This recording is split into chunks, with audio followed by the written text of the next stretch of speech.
დაგვიზიარეთ, დაგვირეკეთ, მოგვიყევით. ჩვენ ვუსმენთ ერთმანეთს. ზაზა ჭიტანაოსთან ერთად. ვუსმენთ ერთმანეთს.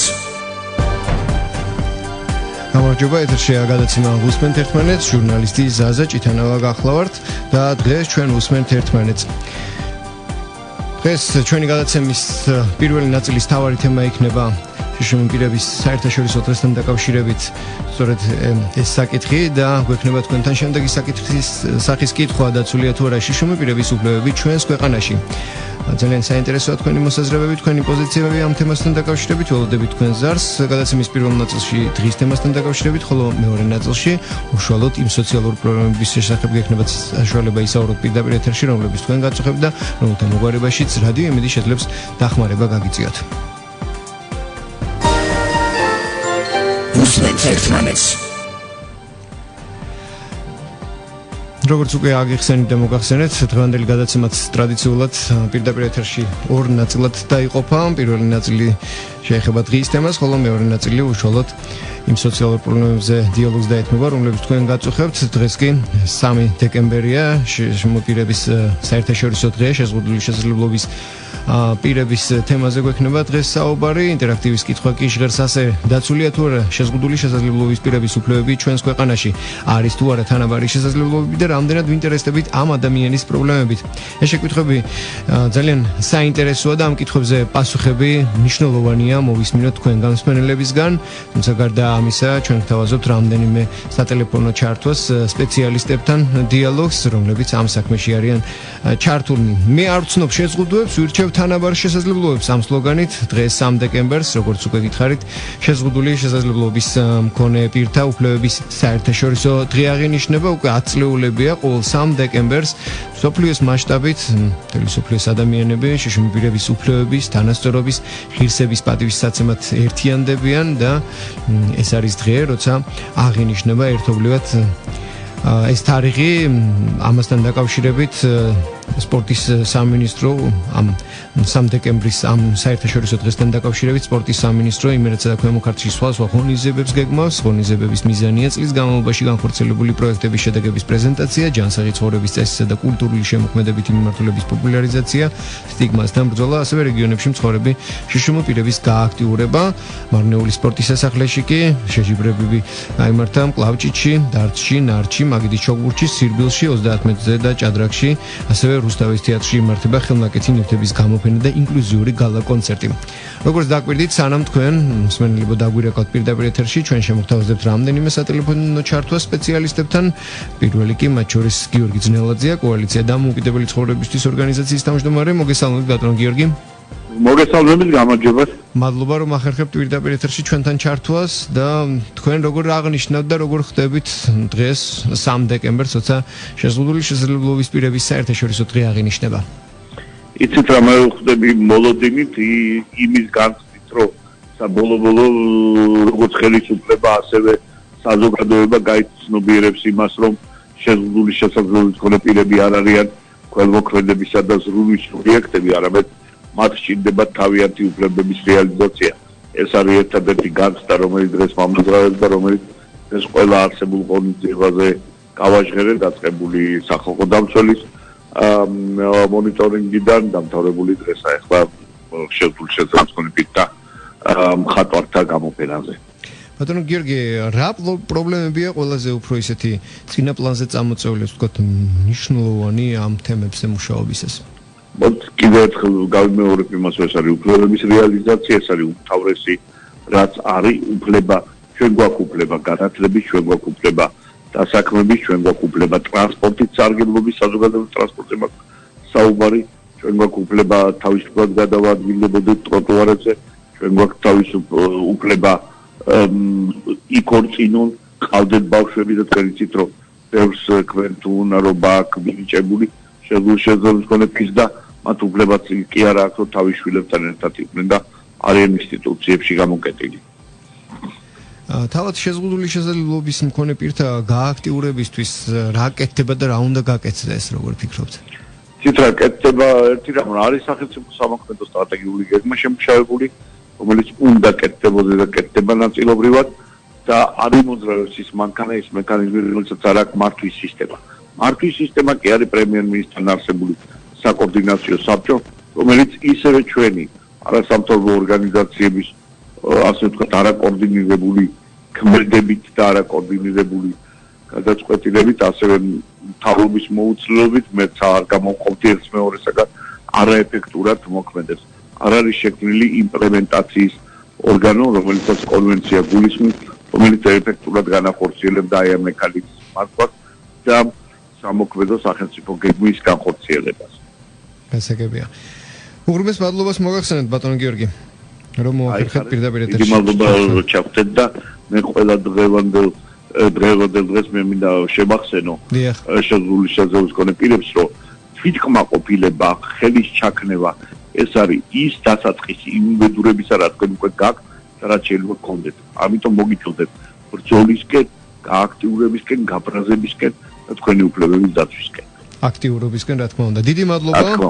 ბატონი გიორგი ძნელაძე, კოალიცია დამოუკიდებელი ცხოვრებისთვის თავმჯდომარე გვესაუბრებდა და პირდაპირ ეთერში მე კი კიდევ ერთხელ შევახსენებ რადიო მსმენელს, რომ ჩვენი გადაცემის უსმენთ ერთმანეთს პირველი ნაწილის მთავარი თემაა შეზღუდული შესაძლებლობის პირების საერთაშორისო დღე. დღეს 3 დეკემბერია და სწორედ ეს დღე საერთაშორისო მთელ სოფლიოში აღინიშნება. ინტერაქტივის კითხვა კი ასეთია: დაცულია თუ არა შეზღუდული შესაძლებლობის პირების უფლებები ჩვენს ქვეყანაში? თქვენ როგორ ფიქრობთ, არის თუ არა თანაბარი შესაძლებლობები და რამდენად ვინტერესდებით ამ ადამიანების პრობლემებით? სანამ დაგვირეკავთ, ჩვენ კიდევ ერთ სატელეფონო ზარს დიალოგს შემოგთავაზებთ თბილისის მერიის თანამშრომელს ქალბატონ ნანა ბრეგვაძეს გავესაუბრებით, რომელიც უსინათლოა და თავად თავის მოსაზრებებს გაგვაცნობს ამ თემაზე. მოგესალმებით ქალბატონი ნანა. მოგესალმებით, გამარჯობათ. დიდი მადლობა რომ მოახერხეთ პირდაპირ ეთერში ჩართვა და ჩვენთან დიალოგის საშუალება რო გვაქვს. თუ შეგიძლიათ პირველ რიგში აღვიწეროთ თქვენ საქმიანობაზე მერიაში. მოგესალმებით. პირველ რიგში მიხარია რომ აი ამ თემას ეთმობა დღევანდელი თქვენი ეთერი და ძალიან დიდი დაინტერესება.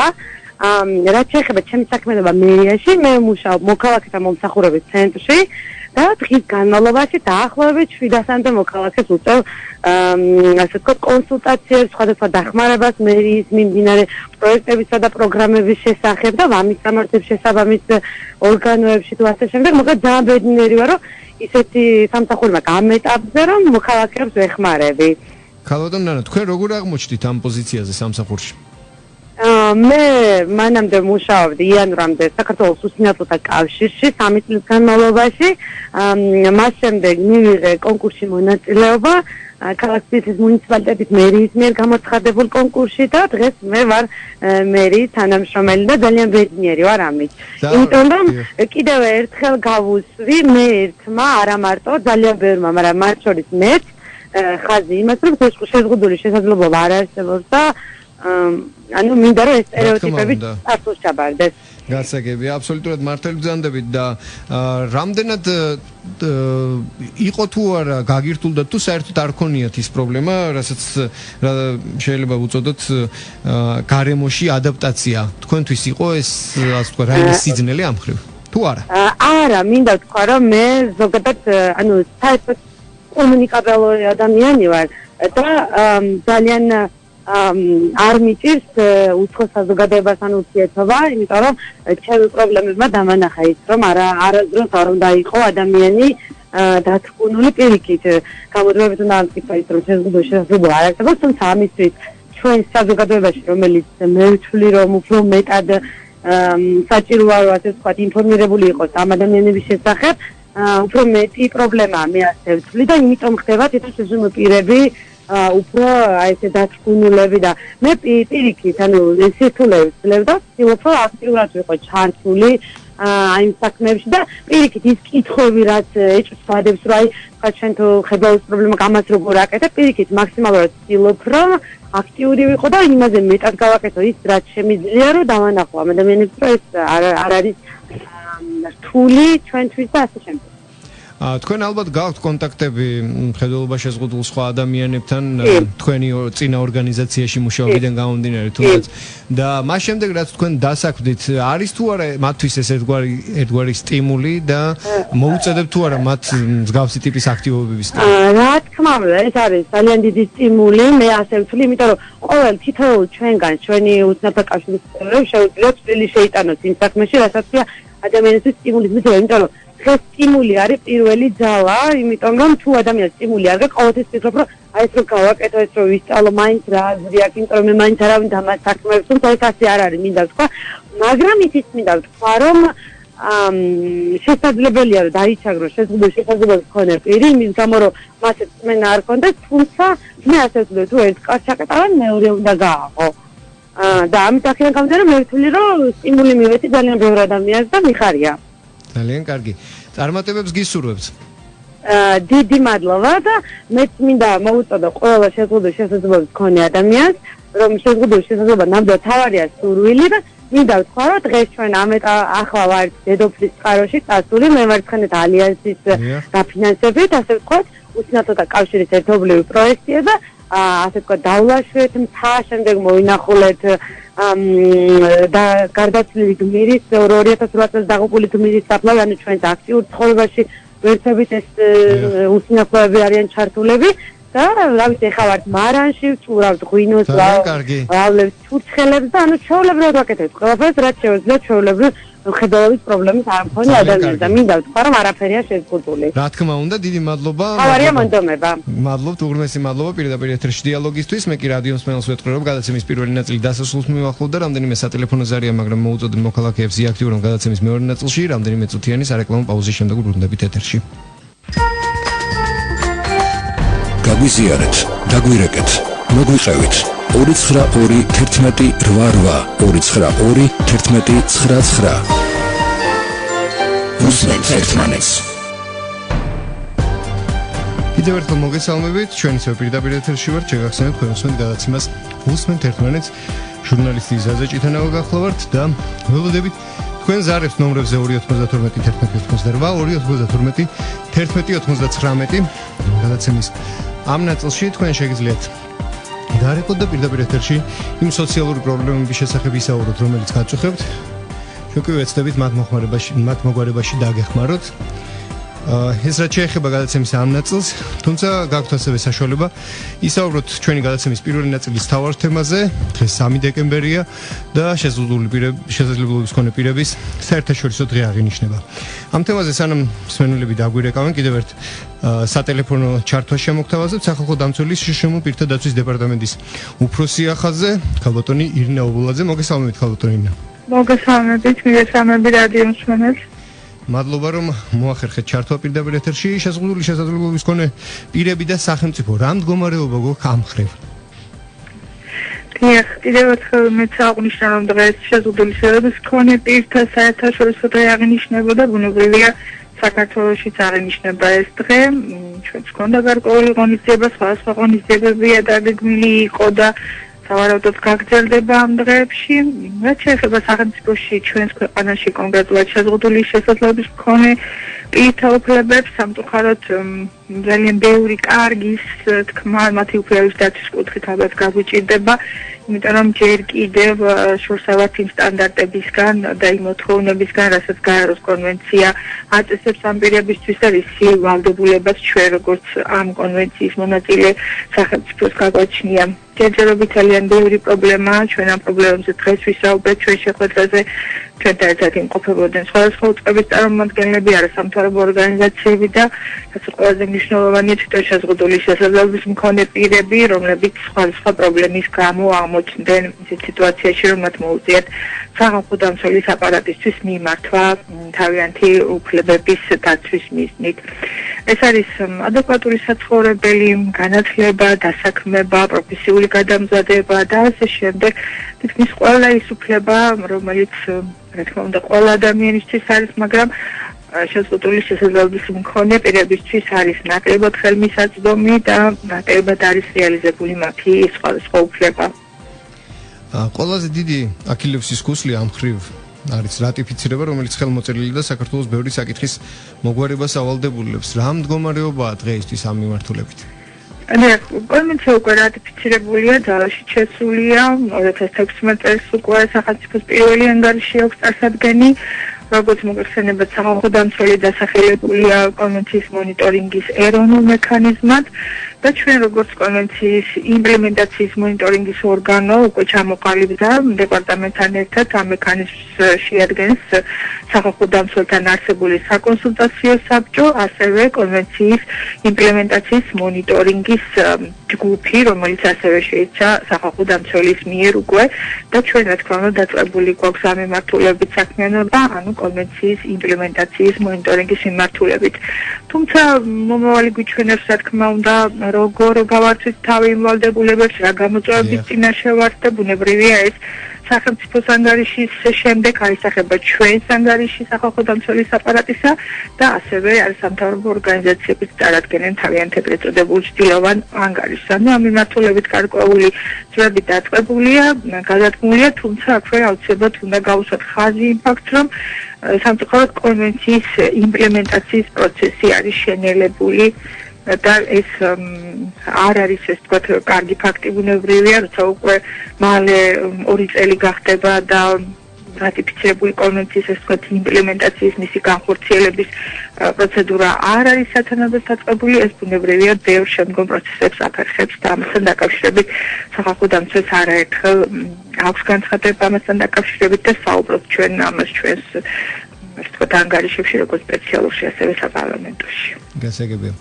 უღრმესი მადლობა იმ იმედით დაგემშვიდობებით, რომ ეს საკითხი ერთხელ და სამუდამოდ მოგვარდება და წარმართავს შეზღუდული შესაძლებლობის მქონე პირთა მდგომარეობას, მათი უფლებების დაცვის კუთხით უკეთესობისკენ და მსგავსი ტიპის პრობლემები იმედია რომ ქვეყანაში აღარ იარსებებს. დიდი მადლობა ჩვენს ამბებს ვიტოვოთ და თქვენ მადლობას მოგახსენებთ ამ თემის გაშუქებისთვის. მადლობთ. მადლობა. რადიო იმედის მენელს კი შევახსენებ პირდაპირ ეთერში ვესაუბრებოდით სახალხო დამცველი შეზღუდული შესაძლებლობის მქონე პირთა დაცვის დეპარტამენტის უფროს კალბატონ ირინა ობულაძეს. დღეს 3 დეკემბერია, შშმ პირების საერთაშორისო დღეა და ჩვენი კითხვაც არის შემდეგი: დაცულია თუ არა შეზღუდული შესაძლებლობის მქონე პირების უფლებები ჩვენს ქვეყანაში? თქვენ როგორ ფიქრობთ? არის თუ არა თანაბარი შესაძლებლობები და რამდენად ვინტერესდებით ამ ადამიანების პრობლემებით?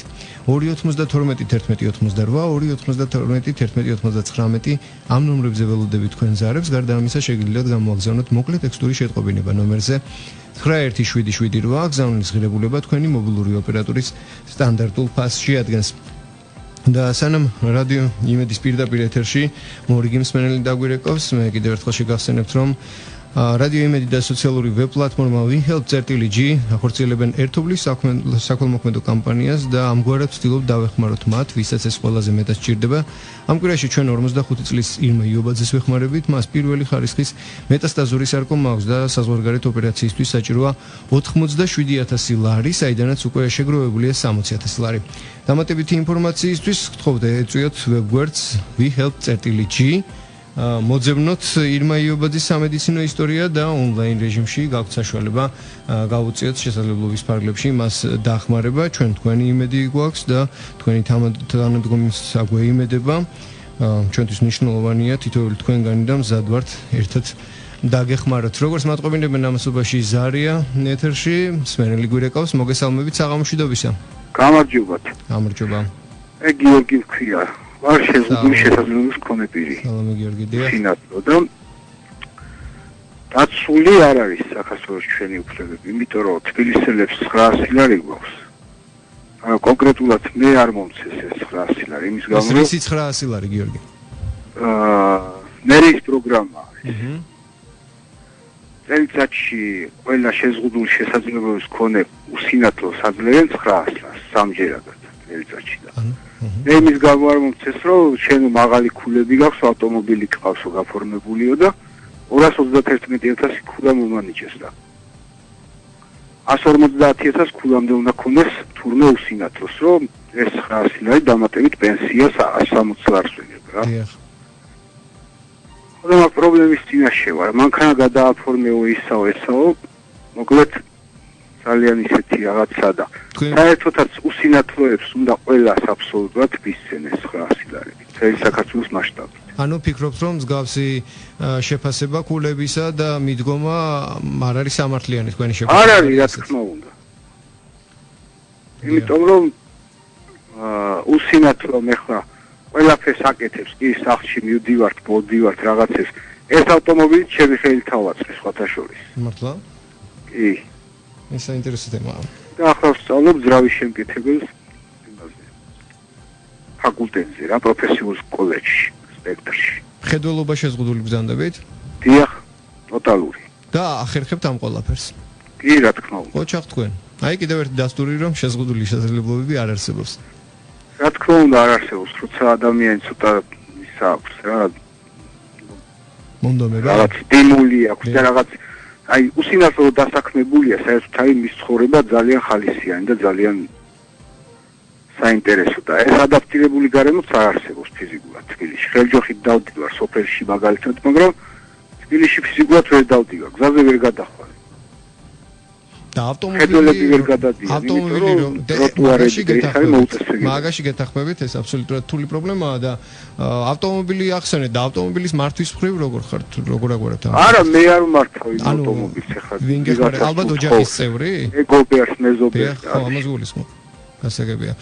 და გარდა ამისა, ახერხებთ რომ საავტომობილო ძრავის შეკეთებაში მიიღოთ მონაწილეობა და ამ საქმეს ართმევთ თავს. რა თქმა უნდა.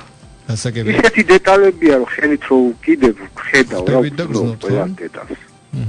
გასაგებია. ამით უმეტეს ახლა პროფესიულ კოლეჯში ვსწავლობ და შემდეგ რას აპირებთ? როგორ აპირებთ ამ მიმართულებით საქმიანობას? ამით პირდებიან და გასაქმებთ და დამასაქმეს რაც უკეთესი. კერძო პირები თუ სახელმწიფო სამსახურებიდან? არის ეს დაპირება. პერსპექტივაში არის რომ უნდა დაგვასაქმოთ წესითა და კანონით, ვინც პროფესიულ კოლეჯში ვსწავლობთ. შეზღუდული შესაძლებლობის მქონე პირები. გასაგებია. გასაგებია, დიდი მადლობა გიორგი, წარმატებებს გისურვებთ პროფესიულ საქმიანობაში და იმედს ვიტოვებ, რომ მსგავსი ტიპის უსამართლობის შეგრძნება არც თქვენ და არც არავის არ დარჩება საქართველოში შესაძლებლობის მქონეთ, იმიტომ რომ თქვენთვის სტიმული როგორც გიორგი მახსენა ჩვენმა რადიოსმენელმა არის მნიშვნელოვანი და ჩვენ ასევე გქონდა კიდევ ერთი სატელეფონო ჩართვა ნანა ბრეგვაძე გვერდებოდა რომელიც თბილისის მერიაში მუშაობს ხედავთ იმისა რომ უსინათლოა იგი ახერხებს თავისი საქმიანობის მშვენივრად შესრულებას და როგორც მან ასევე აღნიშნა ჩვენთან სატელეფონო დიალოგისას მისთვის ასევე მნიშვნელოვანია და სტიმულის მომწემია მსგავსი ტიპის შესაძლებლობა მე როგორც უკვე გითხარით ჩვენი გადაცემის ფარგლებში რადიო იმედი ვებ პლატფორმა WeHelp-ჭისთან ერთად ახორციელებს ერთობლივ საქონლმოქმედო კამპანიას რომლის ფარგლებში ჩვენ ვცდილობთ დავეხმაროთ მათ ვისაც ეს ყველაზე მეტად ჭირდება კიდევ ერთხელ გამიმეორებთ რომ ამ კვირაში ჩვენ 45 წლის ირმა იობაძეს ვეხმარებით მას პირველი ხარისხის მეტასტაზური სარკომა აქვს და საზღვარგარეთ ოპერაციისთვის საჭირო 97000 ლარი საიდანაც უკვე თავმოყრილია 60000 ლარი დამატებითი ინფორმაციისთვის გთხოვთ ეწვიეთ ვებ გვერდს WeHelp.g მოძებნოთ ირმა იობაძის სამედიცინო ისტორია და ონლაინ რეჟიმში გაქვთ საშუალება დაეხმაროთ მას. რაც შეეხება დღევანდელ გადაცემას კიდევ ერთხელ შეგახსენებთ რომ დღეს 3 დეკემბერია შეზღუდული შესაძლებლობის მქონე პირთა საერთაშორისო დღე ჩვენ ველოდებით თქვენ ზარებს და გვაქვს კითხვა ასეთი დაცულია თუ არა შეზღუდული შესაძლებლობის მქონე პირთა უფლებები ჩვენს ქვეყანაში და სწორედ ამ თემაზე სასაუბროთ კიდევ ერთ სატელეფონო დიალოგს ჩართვას გთავაზობთ ირმა ხეცურიანია ხაზზე პარამოფარიკავე პარაოლიმპიელთა მსოფლიოს ჩემპიონატის ვერცხლის მედლის მფლობელი მოგესალმებით ირმა საღამომშვიდობისა მადლობა რომ ახერხებთ ცოტა წვეტილად ისმის თქვენი ხმა ხო არ შეგიძლიათ პოზიციის შეცვლა ჩვენ ვეცდებით მას ხელახლა დავუკავშირდეთ მასობაში კი მე კიდევ ერთხელ შეგახსენებთ რომ დღეს 3 დეკემბერია შეზღუდული შესაძლებლობის მქონე პირთა საერთაშორისო დღე ამასთან დაკავშირებით ჩვენ შემოგთავაზეთ რამდენიმე სატელეფონო ჩართვა და რაც შეეხება ამ დღის აღნიშვნის ფორმატს საქართველოში სპორტის სამინისტრო იმერეთსა და ქვემო ქართლში დღეს სხვადასხვა ღონისძიებებს მართავდა. ღონისძიებების მიზანია წლის განმავლობაში განხორციელებული პროექტების შედეგების პრეზენტაცია, ჯანსაღი ცხოვრების წესისა და კულტურულ შემოქმედებითი მიმართულებების პოპულარიზაცია, სტიგმასთან ბრძოლა, ასევე რეგიონებში მცხოვრების შეზღუდული შესაძლებლობის მქონე პირთა გააქტიურება. მარნეული სპორტის სასახლეში კი დღევანდელ დღესთან დაკავშირებით შეჯიბრებები გაიმართა მკლავჭიდში, დარცში, ნარჩი, მაგიდის ჩოგბურთში, სირბილში 30 მეტრზე და ასევე ჭადრაკში გარდა ამისა რუსთავის თეატრში იმართება ხელნაკეთი ნივთების გამოფენა და ინკლუზიური გალა კონცერტიც. ეს რაც შეეხება ჩვენი გადაცემის პირველი ნაწილის დღის თემას, რომელიც შეზღუდული შესაძლებლობის მქონე პირთა საერთაშორისო დღეს ეძღვნება და გარდა ამისა შეგახსენებთ რომ გადაცემის მეორე ნაწილში თქვენ გაქვთ შესაძლებლობა იმისა რომ დარეკოთ პირდაპირ ეთერში და თუ გაწუხებთ რაიმე ტიპის სოციალური პრობლემა, რადიო იმედი ეცდება ამ პრობლემების მოგვარებაში მიიღოს მონაწილეობა. ახლა კი სატელეფონო ხაზზე კვლავ არის ირმა ხეცურიანი, რომელთანაც კავშირი სამწუხაროდ გაგვიწევდა. იმედია ახლა შევძლებთ დიალოგს. ირმა, მოგესალმებით. მოგესალმებით ისე. ახლა როგორ გესმით ჩვენი ხმა? კარგად მესმის დიდი მადლობა ჩართვისთვის. მე რადიო მსმენელს შევახსენებ, რომ თქვენ პარამოფარიკავებ ბრძანდებით პარაოლიმპიელთა მსოფლიო ჩემპიონატის ვერცხლის მედლის მფლობელის არ არის პატარა საქმე და ძალიან საინტერესოა, როგორ ახერხებთ მსგავსი შედეგების მიღწევას და რა გეხმარება თამაში? პირველ რიგში დღევანდელ დღეს ეს მნიშვნელოვანი დღეა ჩვენთვის, ალბათ ყოველთვის შეზღუდული შესაძლებლობის მქონე პირისთვის და მე ვთვლი, რომ ეს დღე ესე გამოსაყოფი არ უნდა იყოს, პირიქით ალბათ უნდა ვიყოთ ერთიანად შეზღუდული იყო ცალ-ცალკე რაღაც დღეები. ალბათ ამას ისე უნდა შევხედოთ, ირმა, რომ ეს კიდევ ერთხელ იყოს ჩვენთვის შეხსენებისა, რომ მეტი ყურადღება გამოვიჩინოთ. ხო და მე დიდი სურვილი მაქვს, რომ აღარ ხდებოდეს ეს მომავალში და აღარ იყოს შეხსენების თემა.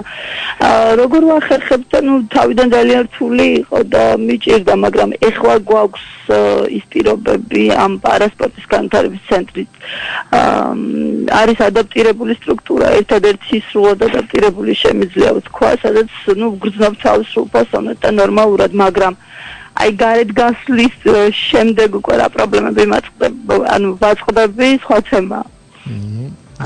ეს ინფრასტრუქტურის მოთხო? რა თქმა უნდა, ინფრასტრუქტურა, რა თქმა უნდა, ის არა ადაპტირებული გარემო, რაც ხდება ხმის გამო მაპატიეთ ცოტა გასიებული ვარ.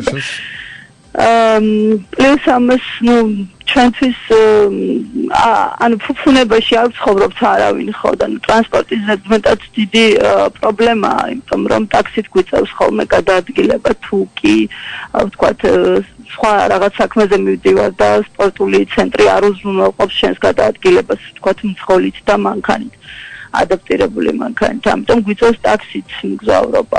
არის საზოგადოებასთან არ ვჩხუბობ, არ ვკამათობ, იმიტომ რომ ალბათ პირიქით ჩვენ უნდა გავიდეთ გარეთ და დავანახოთ, რომ ვართ ვარსებობთ და შევაჩვიოთ აი ამ მდგომარეობას, რადგან მიგვიღონ ჩვეულებრივ ადამიანებად და ის პრობლემები, რაც გვაქვს და უამრავი პრობლემაა ყოველ წუთს და ყოველ საათში გვიხდება ვთქვათ მტკიცება იმისი, რომ ჩვენ გვჭირდება ვთქვათ ადაპტირებული შესაღწევი ადგილები, სადაც შენობა ნაგებობებია და ფასადური რაღაც პანდუსი აქვს, ხო? პლუს ტრანსპორტი, პლუს ყველაფერი ერთიანად.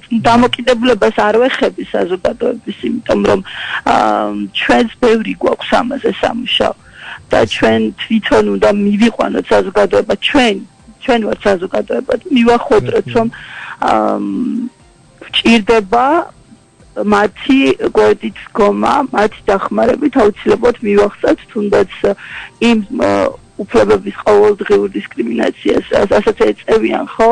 თუნდაც ინფრასტრუქტურით თუნდაც ინფრასტრუქტურის მოწყობლობით, თუნდაც მათი რაღაც არა ჯანსაღი დამოკიდებულებით რა. იმიტომ რომ არის შემორჩენილი ძველი დროიდან, რომ შეზღუდული შესაძლებლობის მქონე პირები არიან უსარგებლო. არა, ეს არ არის ასე ნამდვილად და ირმა და წავიყვანოთ ბოლოსკენ ჩვენი დიალოგი, იმიტომ რომ კიდე ერთი რადიო მსმენელი გველოდება თურმე ხაზზე უნდა აზრის გამოხატვა. ჩვენ ბრძანდებით პარაოლიმპიელთა მსოფლიო ჩემპიონატის ვერცხლის მედლის მფლობელი. სავარჯიშო პერიოდებზე, ასე ვთქვათ, ისაუბრეთ და როგორია თქვენი უახლოესი მიზნები ამ მიმართულებით? ჩვენ მიზნებს შეეხება ეხლა ვაპირებთ დეკემბერში შარჯაში გაერთიანებულ არაბეთში წასვლას, არის მსოფლიო თასი და ყველაზე მინიმალური შედეგი რაც იქნება საუკეთესო რვაში მოვხვდე ჩემი ფარიკაობის შედეგად. ნახოთ წინ გვაქვს ყველაფერი და ამ წელში გვაქვს 4 ტურნირი. 2016-ის ჩათვლითაც და ვამზადებით პარაოლიმპიადისთვის სერიოზულად. ნახოთ, ალბათ გავგონებთ. მადლობა, წარმატებებს გისურვებთ თქვენს და ჩვენ სხვა პარაოლიმპიელებს მედლების სიუხვით დაბრუნებას ყველა ტურნირიდან. ამასობაში ჩვენი მსმენელი გვინდა გავიყვანოთ ეთერში, რომელიც ამდენი ხანია გველოდება. გისმენთ? არა, დიდი მადლობა. მადლობა თქვენ ზარისთვის გასაგებია ბატონო. მე უშინათლო გაწეხებთ. ამის წინ გამოვიდა კიდევ უშინათლო პიროვნება. ახთოვანებული არ მართლა ნიჭიერი კაცია. თუ შეიძლება ასეთი რაღაცა რომ გითხრათ რომ უშინათლოებისთვის ჩვენმა თბილისის მერმა ძალიან ბევრი რამე გაგვიკეთა. აი თუნდაც ის რომ წელიწადში სამჯერ გვაქვს 300 ლარიანი დახმარება. ეს ერთი. მეორე აი შუქის დროს აი ახლა სინათლე ვაუჩერები რომ არის ხომ? იმის გარდა რომ 20 ლარიანი ვაუჩერი გვაქვს. 84 ლარები ისე დაგვერიცხა 5 თვის განმავლობაში. ამის წინ კიდევ ოქტომბრის თვეში სხვა ალბათ კი გაგვიკეთა 12 ლარი, როცა შუქმა ცოტათი მოიმატა. მე ძალიან დიდი მადლობელი ვარ თბილისის ჩვენი დედაქალაქის მერის, ეს თუ შეიძლება ასე ითქვას. კიდევ მეტი რა შეიძლება, მეტი ის რომ ყურადღება აი ასე ცოტა ნელ-ნელა ყოველთვის კი არ არის შესაძლებლობა ეგ ბიუჯეტში რაღაცა, მაგრამ აი ასე რომ იმოქმედო ხომ შეზღუდულებისთვის ჩვენ ალბათ უკვე ყველანი კმაყოფილები ვიქნებით და ისე ბატონი გიორგი მართალი იყო ეცი თუ დახმარება იქნება ეს კი არა რომ განისაზღვროს ქულების მიხედვით უსინათლო ხომ გასაგებია რომ მას უჭირს და უსინათლოა პირველი ჯგუფია ყველასთვის უნდა იყოს თუნდაც აი ეს რაც ჩამოვთვალე ეს დახმარება მე იძულებული ვარ გაგაწყვეტინოთ საუბარი იმიტომ რომ ჩვენი გადაცემისთვის გამყოფილი დრო ამოიწურა და იმედი მაქვს რომ ჩვენ გვისმენენ ახლა სათანადო ორგანოებიდან და მსგავსი ტიპის უსამართლობის შეგრძნება არავის არ გექნებათ და ამით დავასრულებთ დღევანდელ გადაცემას ხვალ 17 საათიანი საინფორმაციო გამოშვების შემდეგ კი ისევ გექნებათ საშუალება რომ დარეკოთ პირდაპირ ეთერში და გამოთქვათ თქვენი მოსაზრება გადაცემაში ვუსმენთ ერთმანეთს. მადლობა, ნახვამდის. გაგვიზიარეთ, დაგვირეკეთ, მოგვიყევით. ჩვენ ვუსმენთ ერთმანეთს. ზაზა ჭიტანავასთან ერთად. ვუსმენთ ერთმანეთს.